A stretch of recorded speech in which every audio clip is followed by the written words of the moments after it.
Programa ricardoorlandini.net.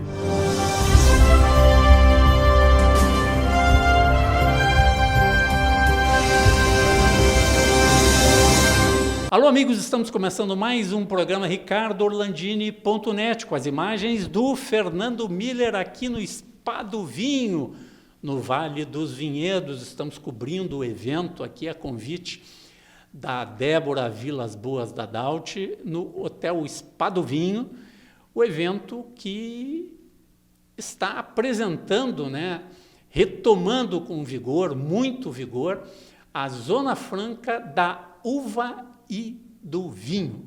E vai conversar conosco agora mais colega da Record, do Espírito Santo, o deputado federal Amaro Neto, do Republicanos.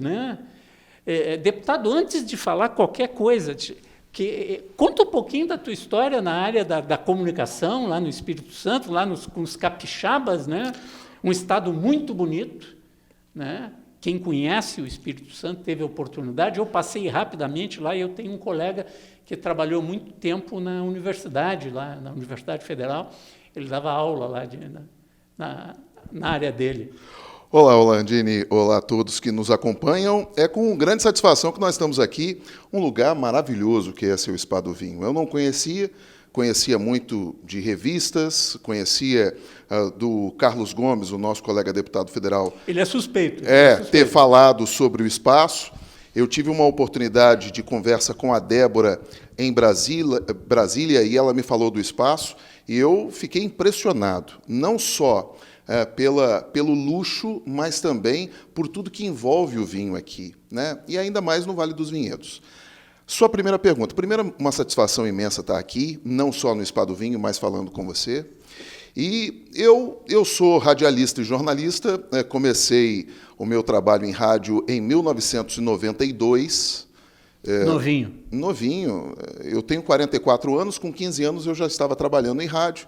A mesma idade que eu comecei, com 15 anos. Mas é mesmo nessa época que a gente começa a trabalhar em comunicação, é verdade. Quando a gente está na adolescência e começa a falar em rádio.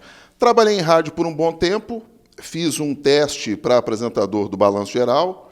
Nesse meio tempo, fiz a Faculdade de Comunicação Social e Jornalismo. Trabalhei por várias rádios no Espírito Santo, fiz o teste de apresentador do Balanço Geral na Record. Trabalhei por 2-3 anos, fiz sucesso, migrei para Minas Gerais, para a TV Bandeirantes. Trabalhei 2 anos lá, e lá em Minas veio uma oportunidade de eu voltar para o Espírito Santo como candidato a deputado estadual. Eu fui candidato a deputado estadual em 2014, fui o mais votado do Estado, com 55 mil votos, virei deputado estadual. Depois de deputado estadual, permaneci na televisão, fui candidato a prefeito de Vitória em 2016, cheguei ao segundo turno, não fui eleito por coisa de 2.500 votos, senão seria prefeito da capital Vitória. E, depois disso, continuei na televisão, fui candidato a deputado federal e sou o mais votado da história do Espírito Santo, com 181 mil votos. Nossa! E começamos o trabalho em Brasília, no Republicanos. E, logo de cara, com a amizade com os colegas, porque o nosso partido, nós temos praticamente irmãos, todos se conhecem, todos têm um carinho muito especial por cada filiado. E o Carlos Gomes me falou do projeto com muito entusiasmo. O projeto já tinha passado pela comissão do Alan Rick, e ele me falou se eu gostaria de entender um pouco do projeto e relatar o projeto na nossa comissão. Foi aí que nós começamos as tratativas para a gente melhorar um pouco o projeto, relatar o projeto na nossa Comissão de Desenvolvimento Econômico, para que a gente pudesse ter esse amplo debate com todos da cadeia do vinho nacional, para que a gente possa ter, muito em breve, essa Zona Franca da uva e do vinho. Então, assim, comecei na política em 2014, mas comecei na comunicação em 1992 e depois em 2009 como apresentador de TV. E o rádio é uma paixão, Demais, assim. E o meu grande sonho é ser dono de rádio. Todo radialista tem sonho de ser dono de rádio, nem que seja uma rádio web. Porque hoje você consegue. Hoje, com o advento da rede social e a internet, você consegue ter programas de TV, estações de TV, emissoras de rádio na internet com toda a qualidade possível, com profissionais, com belas vinhetas, e você consegue fazer também o rádio na televisão e na rede social. Então, assim, eu comecei em 92, tive um hiato por causa da televisão, e muito do que eu fiz no rádio eu levei para a TV. Eu acabei tendo sucesso no Espírito Santo como apresentador, porque o nosso balanço geral, em cada estado, o balanço geral tem um jeito. Tem um jeito na editoria, tem um jeito na questão cultural e tem um jeito do apresentador.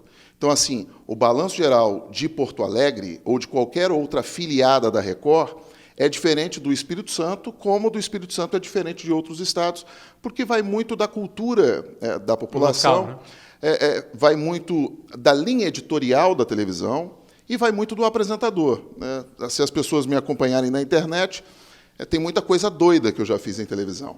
Mas hoje eu sou mais calminho. Mas no meu íntimo eu sou calmo. Mas é porque na televisão você tem, como no rádio, você tem uma porta aberta numa magia que você tem que levar alegria para o telespectador. Isso que tu está falando, do negócio da rádio web, da TV web, era 2007, eu estava com um amigo meu, tinha ido num evento na Alemanha, estava em Hannover, e um amigo meu chegou e disse, o Gaúcho, eu vou te mostrar uma coisa aqui. Ele é paulista.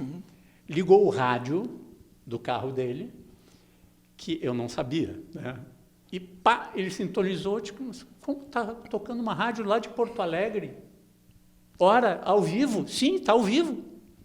Sabe como é que é? Não, é que a gente pega o canal web. Aqui, como tem a web, já tinha o Wi-Fi, que eles chamavam de WiMAX, né?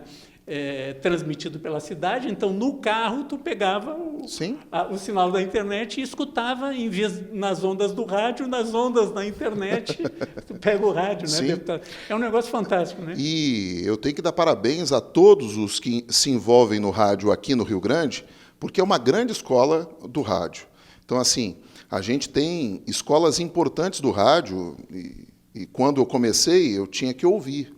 E eu sempre fui um ouvinte de onda curta, onda média, ouvia as rádios do Brasil, depois, quando você teve o advento da rádio pela internet. Então, assim, as grandes rádios do sul do país, de Minas, do Rio, pela proximidade a gente já ouvia, São Paulo, Norte, Nordeste. E o melhor de você ter a internet hoje é que você pode, num aplicativo, acompanhar qualquer rádio. E hoje, com mais facilidade do que o seu amigo te mostrou, você coloca num aplicativo no Bluetooth do seu carro e você pode ouvir qualquer rádio do mundo e estar bem informado ou matar a saudade da sua terra natal. Bom, deputado,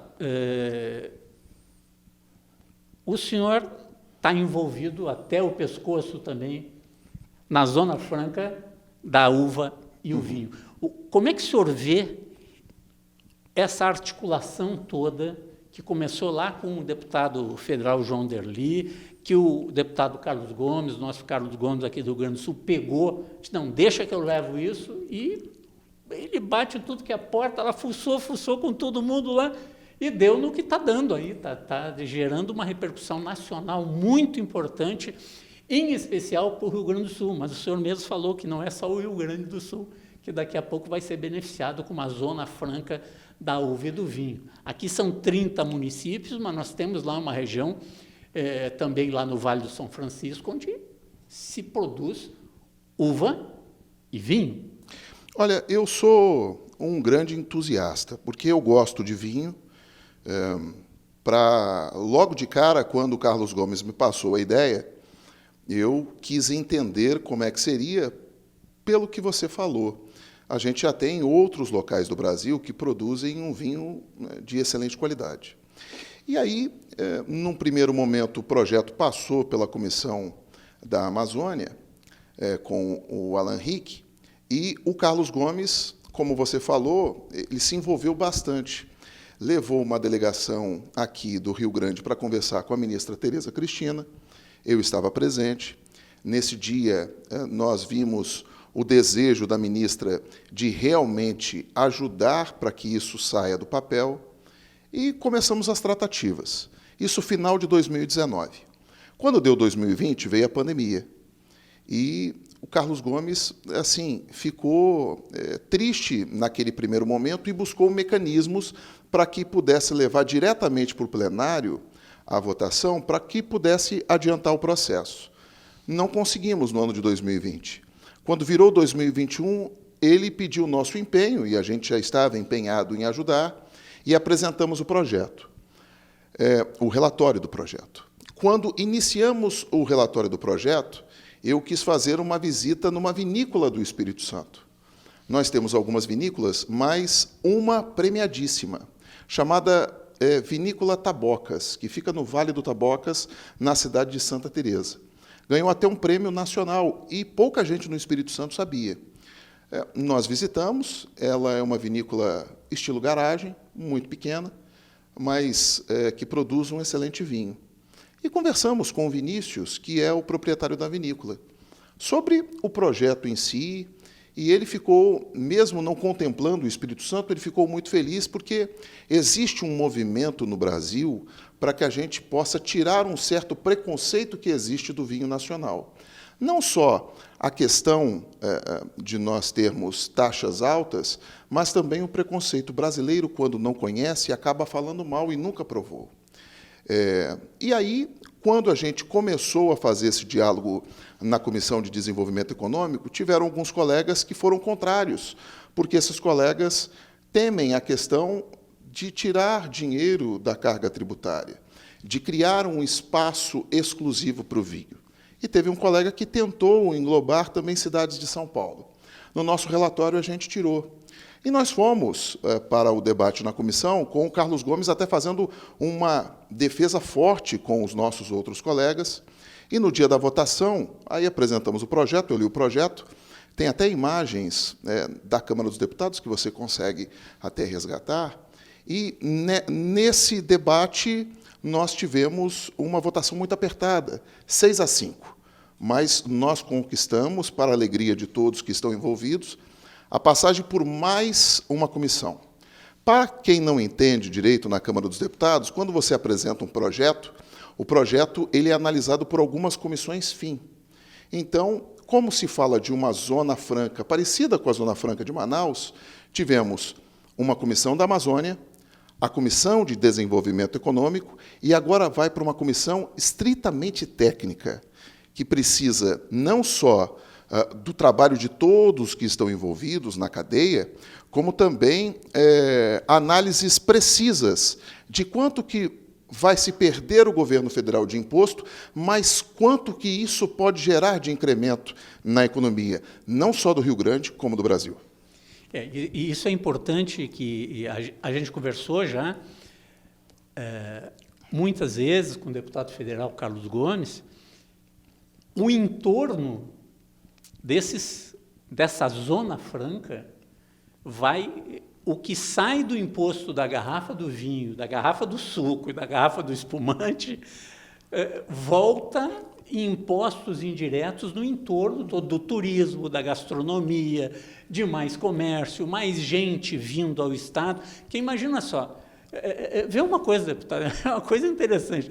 Você vem numa região produtora de vinho, entra numa vinícola e o vinho é mais caro do que na gôndola do supermercado. Sim. Tá? Porque o supermercado compra numa quantidade infinitamente maior aquele mesmo rótulo. E não é só isso. E o vinho importado entra sem imposto, com taxas menores. Alguns até contrabandeados? Alguns até contrabandeados, mas assim, o Brasil é um dos poucos países do mundo que a gente exporta imposto. Eu nunca vi isso. Uhum. A gente vai exportar vinho, tem que pagar vinho, tem que pagar imposto de exportação do vinho. O Chile não cobra a taxa do Brasil, o Uruguai não cobra, a Argentina não cobra, a própria Europa agora vai entrar vinho aqui com tarifa zero. E o Brasil é o único país que toda vez você paga imposto em cima de imposto. Tem bitributação praticamente em tudo no nosso país. Então, assim, mas como nós somos legisladores, a gente sempre tem que passar isso para quem está envolvido no projeto. nós precisamos defender com unhas e dentes, mas a gente precisa apresentar caminhos. Porque uma das coisas que foi até debatida na nossa comissão é que uns colegas falaram assim, e quanto isso vai impactar negativamente aos cofres do Brasil, né, no que tange a imposto, e o que, se a gente conseguir aprovar o projeto, o que a gente vai conseguir na cadeia alavancar de incremento na economia. E isso a gente precisa entender, e é uma reflexão que eu peço a todos que estão envolvidos para que possam fazer nessa próxima comissão, que ela é muito técnica, ela é de finanças e tributação. E nessa aí a gente precisa estar afiado por demais para poder passar, e na CCJ a gente garantir, pelo menos na Câmara, a passagem do projeto com agilidade para chegar ao Senado e com os senadores da República a gente ter uma condição de forma bem acelerada, ter o projeto já para a sanção do presidente da República. Isso aí. Nós vamos a um rápido intervalo aqui no programa RicardoOrlandini.net, que você assiste no BATV, canais 20 e 520 da NetRS, Vale dos Sinos e Uruguaiana é o 26 e o 526. Nas nossas redes sociais do YouTube e Facebook e bombando o planeta fora no streaming de vídeo do BATV. Nós já voltamos.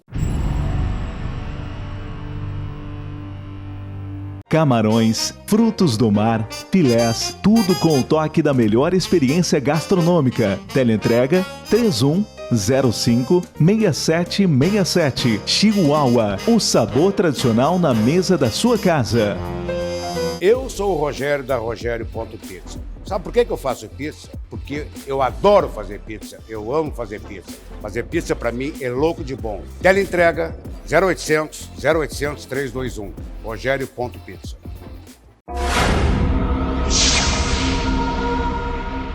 Estamos de volta com o programa RicardoOrlandini.net, conversando com o deputado federal Amaro Neto, do Espírito Santo. Ele é do Republicanos, também envolvido nesse tema tão importante hoje para os gaúchos, mas é importante para o Brasil também, né, como um todo, porque se pega inicialmente o Rio Grande do Sul, daqui a pouco aquele produtor lá do norte, do Espírito Santo, vai poder vender aqui na Zona Franca da uva e do vinho o seu produto também com esse abatimento de impostos, até inicialmente 18 garrafas, né?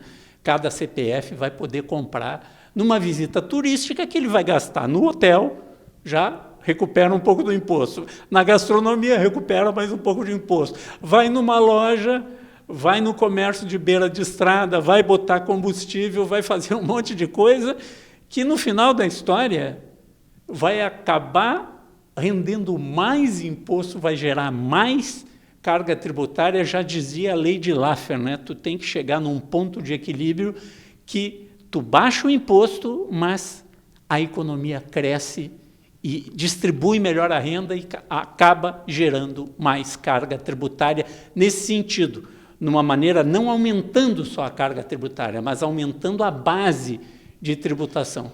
Você foi feliz no bloco anterior quando você falou do custo para o produtor na venda da sua garrafa de vinho, do seu espumante e até mesmo do suco de uva. Nós tivemos com a pandemia também uma escassez de produtos, não da uva em si, porque com a pandemia o agronegócio no Brasil continuou bombando. Mas nós temos o problema da garrafa, do custo da garrafa, do custo do papelão, e por incrível que pareça, numa das visitas que tivemos numa das vinícolas aqui do Rio Grande, um produtor, pequeno produtor, falou que a rolha é o maior custo que ele tem. E ele não quer fazer tampa de rosca ou usar outro tipo de material sintético. Ele quer o produto dele com alta qualidade. Então, imagine, você tem um produto de grande qualidade, mas para você engarrafar e para você enviar, você tem a dificuldade. Tem muitos produtores que eu perguntei assim, eu vou voltar de avião, tem condição de eu comprar e você mandar por frete? Ele falou assim, eu não consigo fazer isso ainda. Então, olha só como que a gente tem um tesouro, uma preciosidade, que a gente precisa criar ambiente. Eu sou uma pessoa envolvida na política, mas eu sou da comunicação, eu acredito que nós temos que criar 2 tipos de ambientes para qualquer produto no Brasil. Nós precisamos criar um ambiente de negócios em que qualquer empreendedor, qualquer que seja, da agricultura ou de qualquer outro tipo de segmento, ele possa ter um ambiente para desenvolver o seu trabalho. E precisamos de promoção na comunicação. Então, assim, o Brasil não conhece o vinho nacional. E o brasileiro não conhece grandes vinícolas que nós temos aqui. E a oportunidade de fazer também diversas experiências com vinho que você consegue no Rio Grande. Acredito que, se a gente tiver uma mobilização ainda maior de todos os produtores e das associações aqui, e se a gente tiver ainda mais promoção do vinho nacional, a gente vai dar um grande salto. É claro que o projeto ele é importantíssimo, mas essas 2 questões também são importantes. Ontem, num diálogo com uma das associações, eles me perguntaram, você é do Espírito Santo, não é? Sim. Olha, você sabia que tem um imposto estadual lá que prejudica muito qualquer tipo de vinho, não só o nacional, como o vinho estrangeiro, e vocês pagam mais caro por causa disso? Aí eu falei com ele assim, olha, realmente eu já ouvi falar, porque eu compro vinho em Brasília ou qualquer outra região do Brasil com um preço muito mais em conta do que no Espírito Santo.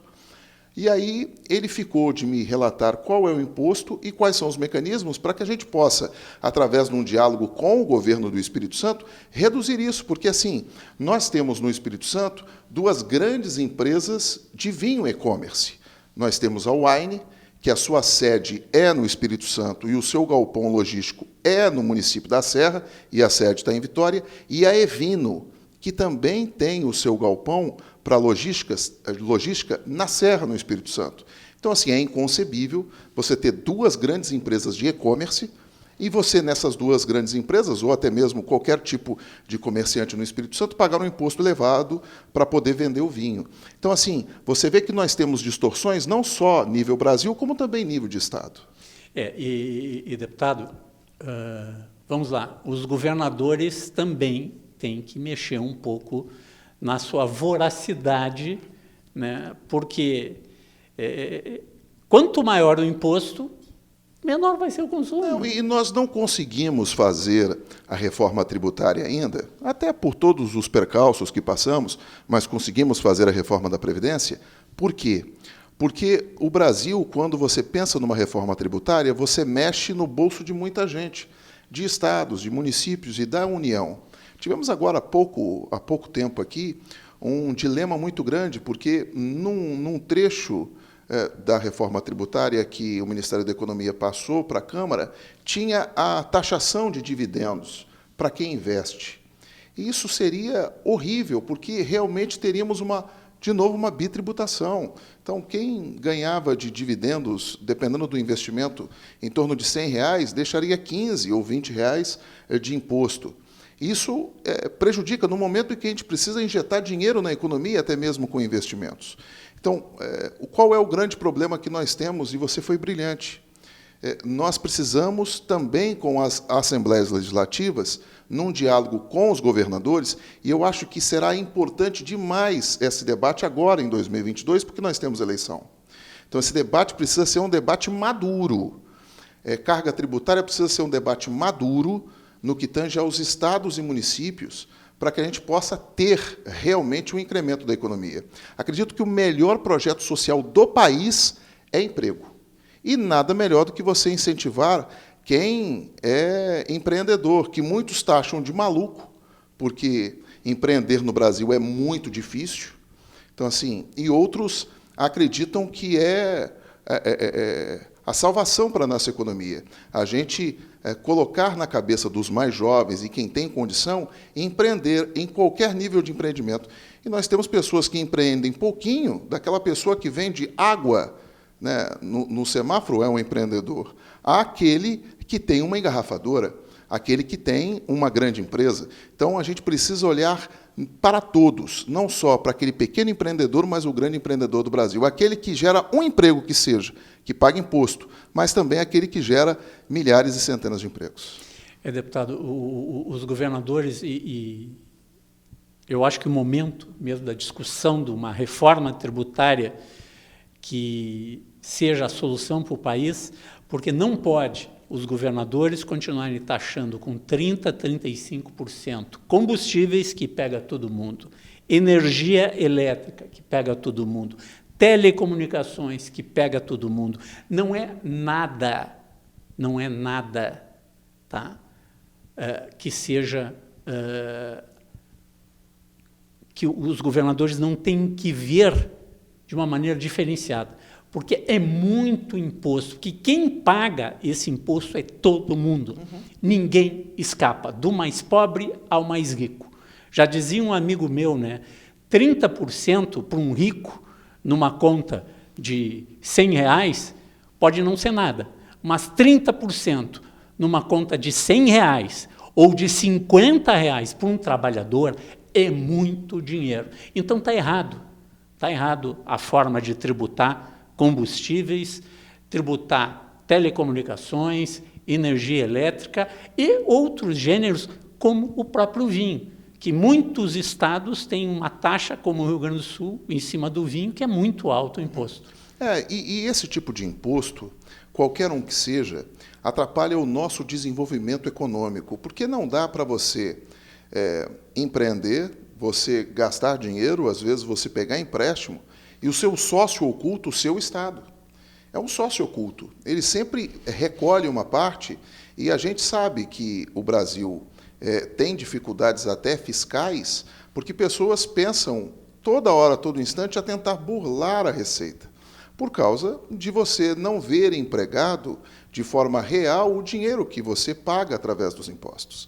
Então, nada melhor do que essa discussão. A discussão ainda está na Câmara dos Deputados e no Senado.